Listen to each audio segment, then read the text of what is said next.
What do we be, nerds and virgins? Welcome back to another Dumbass Productions video. Today we are obviously talking about another top 5 collecting tips. We've done one of these in the past before. If you haven't watched that, why don't you go and watch that one, because there might be some tips that you think I didn't include in here. And of course, if I didn't include them in that list or in this list, you could always comment it down below.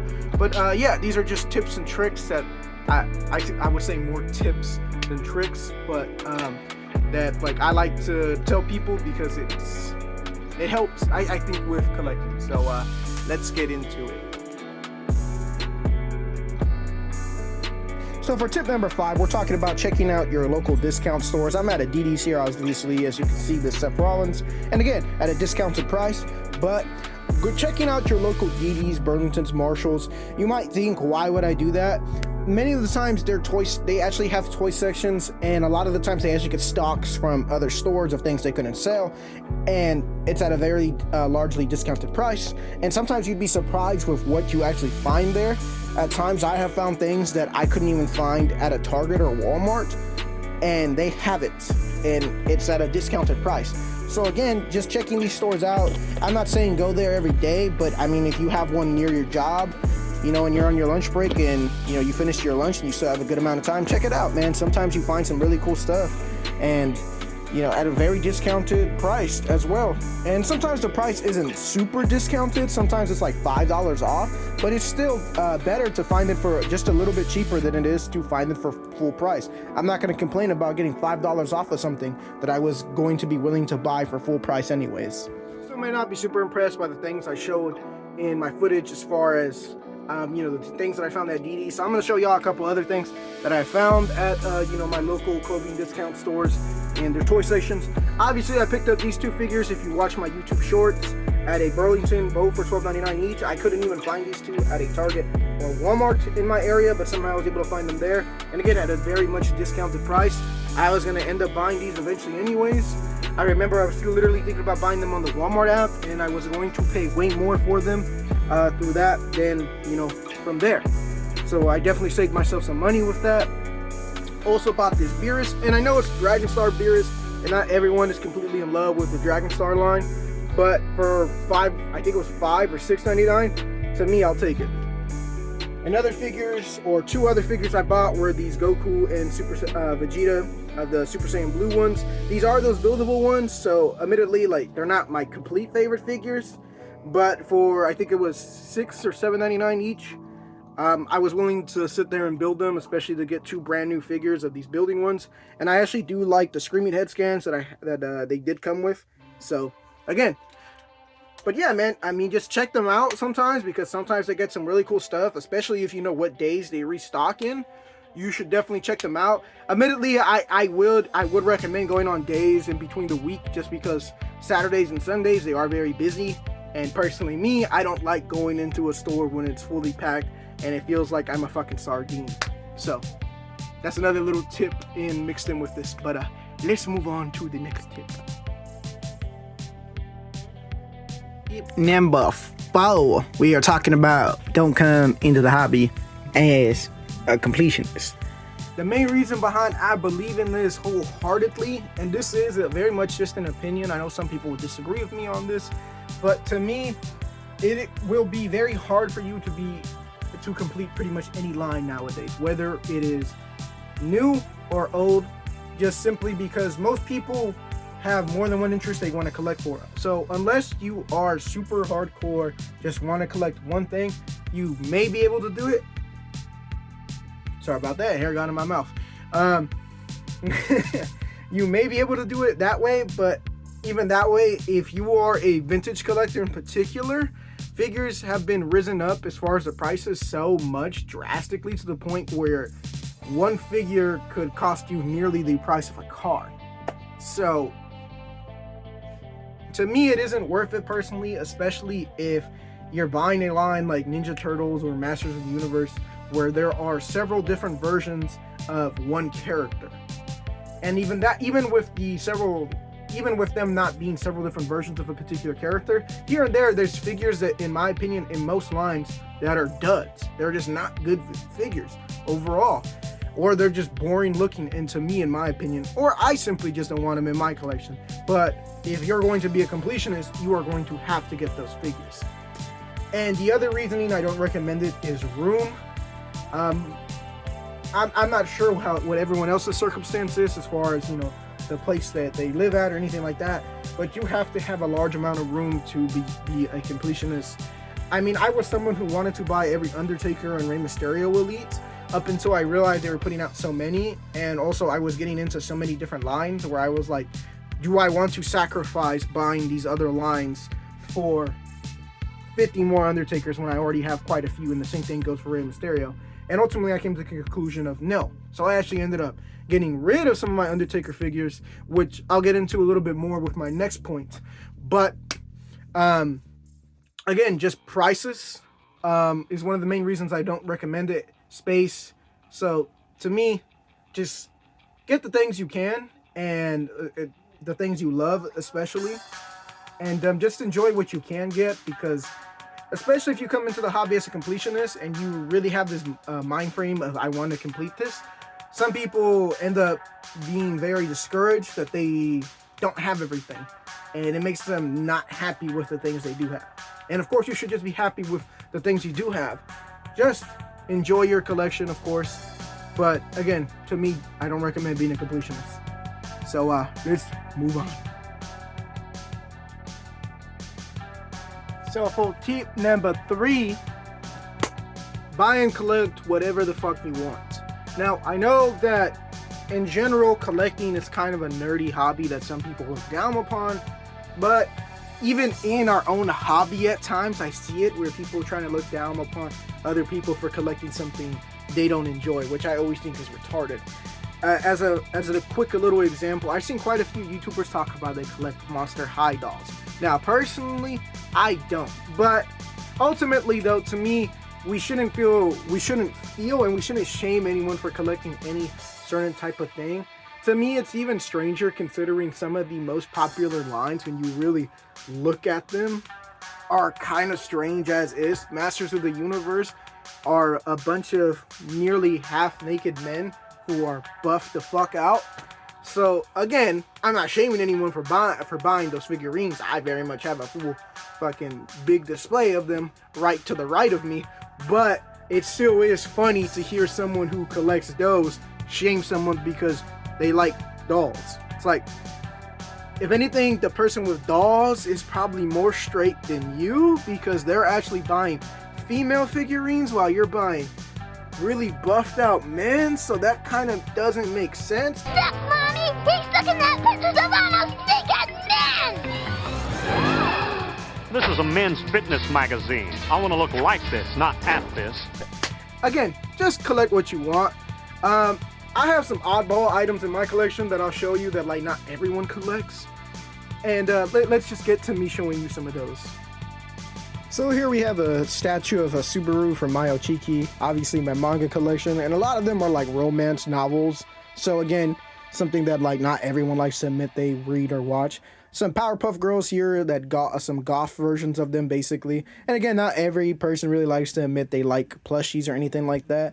And again, here are some more plushies that I have that I just think were super cool. Got that big monster dude from Big Lots when they were shutting down. There's the Buttercup there, the goth one, Michael Myers, and a obviously gory teddy bear. But again, just things that I think like most people don't like or collect. Here's a 99-cent store dragon that I put with my Master of the Universe stuff. And some people scoff at the idea of using like knockoff toys or really cheap toys. But to me, it is what it is. It just kind of looks cool, and I don't really give a shit if it's official or not. If it's cool, it's cool. Speaking of cool things, here's a Kid Buu statue I have with a Kobe Bryant jersey on. Got this from Wish, I think, but yeah, man, this thing's fucking dope. I don't care what anyone says. Folks, we're talking about getting rid of things in your collection. Now, I know a lot of people don't talk about this, but there's definitely times where getting rid of things is definitely fine. I know some people have a hard time letting go of things, and to me, it's a normal process of collecting. To me, there's times we have to downsize because you're moving into a smaller space, or just in general, you're no longer very much in love with those figures anymore. Or hell, sometimes admittedly, the figure goes up so much in value that I prefer the money over the figure now. Like, there's certain items I have where I'm like, I don't give a shit how much it goes up in value. I just want that damn thing. I much prefer that over the money. But there are times where I prefer the money over the figure. Anyways, I'm going to show y'all a couple of things that I'm actually going to get rid of. So we got 2 original San Francisco Toy Maker New Jack figures alongside a Backyard Wrestling 2 There Goes the Neighborhood Collector's Edition DVD.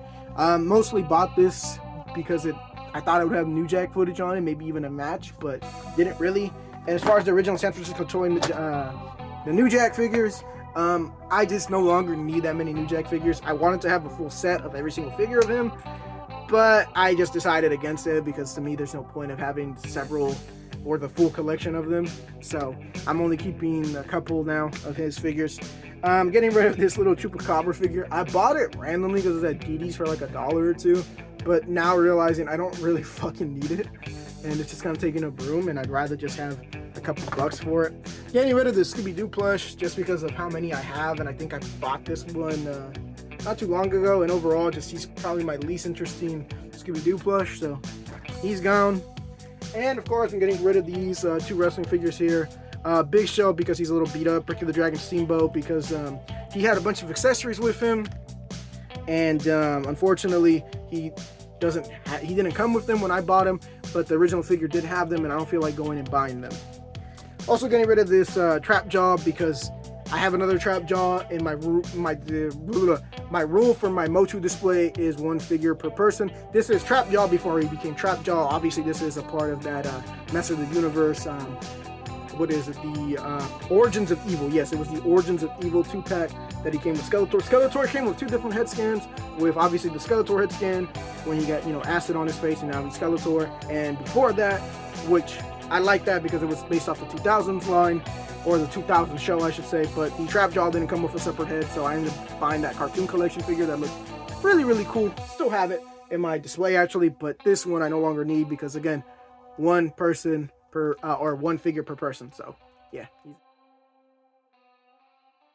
So for tip number 1, we're talking about being patient, folks. As you can see, there's a good amount of Captain America figures here, and what I mean by being patient is if I just to let them sit here, more than likely they will actually go on sale eventually, and I can get this at a discounted price.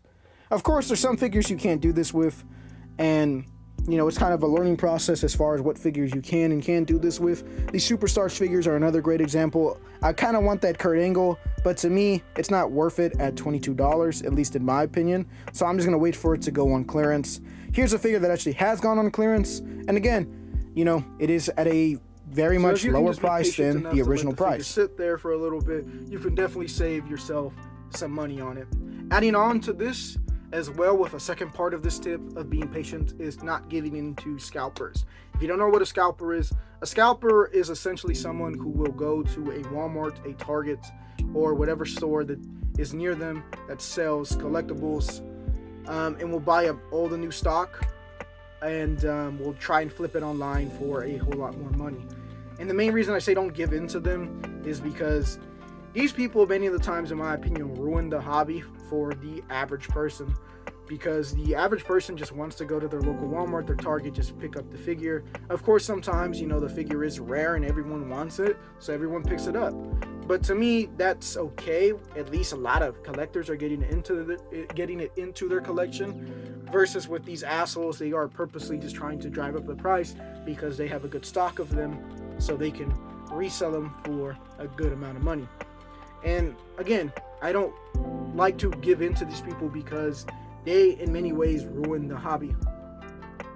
And you can't even make the same argument for them as resellers, because a reseller, to me at least, a reseller is someone who buys old stock.